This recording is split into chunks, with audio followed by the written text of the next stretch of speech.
আজকে আমি ডিনারের রেসিপি করব, তার জন্য লাগবে মেথি শাক। আমাদের বাগানই হয়েছিল, তুলে নিলাম। এই যে মেথি মটর মালাই এই সবজিটা করব, তার জন্য এক বাটি মটর লাগবে। মটরটা আমি ছাড়িয়ে নিয়েছিলাম, আগে থেকেই সিদ্ধ করতে দিলাম। এখানে কিছুটা মশলা নিয়েছি, নিয়ে নিলাম 3টে পেঁয়াজ। পেঁয়াজগুলো আমি কুচি কুচি করে কেটে নেব, খুব মিহি করেই কেটে নেব। আর একটা টমেটো মিহি করে কেটে নেব। টমেটোটা কেটে নিলাম। আর যে মেথি শাকটা তুলে নিয়ে এসেছিলাম সেটা ভালো করে পরিষ্কার করে ধুয়ে নিয়েছি, সেটাও খুব মিহি মিহি করে কেটে নেব। আর পুরো রান্নাটাই আমি আজকে করব সরষের তেলে, কারণ আমরা বেশি সাদা তেলটা ব্যবহার করি না, খুবই কম ব্যবহার করি। মেথি শাকটাও কাটা হয়ে গেছে, কাটাকাটির পর্ব সব শেষ। গ্যাসে আমি কড়াই বসিয়ে দিয়েছি, তাতে অল্প করে এখন সরষের তেল দিয়ে দেবো।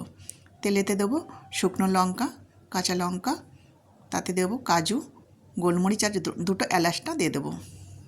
এগুলো একটু ভাজা ভাজা হয়ে গেলে মিহি করা যে পেঁয়াজটা কেটেছিলাম সেটা দিয়ে দেবো। ওটাও ভাজা হয়ে গেলে দিয়ে দেবো টমেটোটা।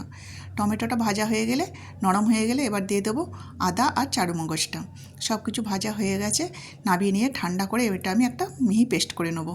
এবার দিয়ে দেবো মেথি শাকটা। মেথি শাকটা একটু ভাজা হয়ে গেছে, এবার নামিয়ে নেব। কড়াইতে আরও তেল দিলাম, তেজপাতা, শুকনো লঙ্কা, জিরে আর গোলমরিচের ফোড়ন দিয়েছি। সিদ্ধ করা মটরটা দিলাম, আর একটুখানি মটর আমি পেস্ট করেছি হাতে করে, সেটা দিলাম। তাতে গ্রেভিটা একটু সুন্দর হবে। দিয়ে দিলাম লবণ, চিনি, হলুদ, ধনে গুঁড়ো, জিরে গুঁড়ো আর কাশ্মীরি লঙ্কা। ঝাল তো আমি আগেই দিয়ে দিয়েছি। ভালো করে সব কিছু কষিয়ে নিয়েছি। এবার পেস্ট করা মশলাটা দিয়ে দিলাম, এটাও ভালো করে কষিয়ে নেব। দেখুন খুব সুন্দর কষানো হয়ে গেছে। এবার দিয়ে দেবো ভেজে রাখা সেই মেথি শাকটা।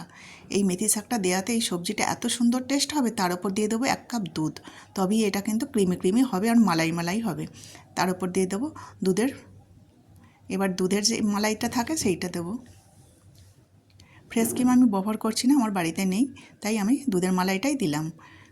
হয়ে গেছে আমার, একদম রেডি হয়ে গেছে মেথি মটর মালাই। এটা রুটি পরোটা সবার সাথেই কিন্তু খাওয়া যায়, আর খেতে অত্যন্ত সুস্বাদু। আপনারা পারলে এই রান্নাটা একবার অবশ্যই খাবেন।